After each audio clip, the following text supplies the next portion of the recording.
शिवरामपुर खिजी फलाटे खिजी चन्देश्वरी राजोल भुसुङ्गा जाने सडक पिच कार्य धमाधम भइरहेछ।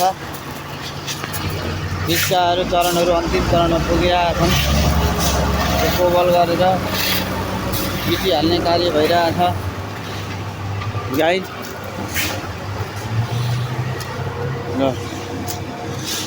मुलुङ गाउँपालिका अन्तर्गतको रोड हो यो। खिजी फलाटे राजोल भुसुङ्गा पर्ने सडक खण्ड हो।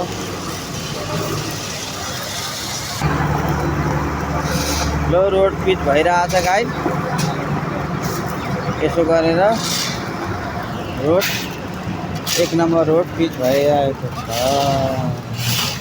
गाइस। केही होला जस्तो छ।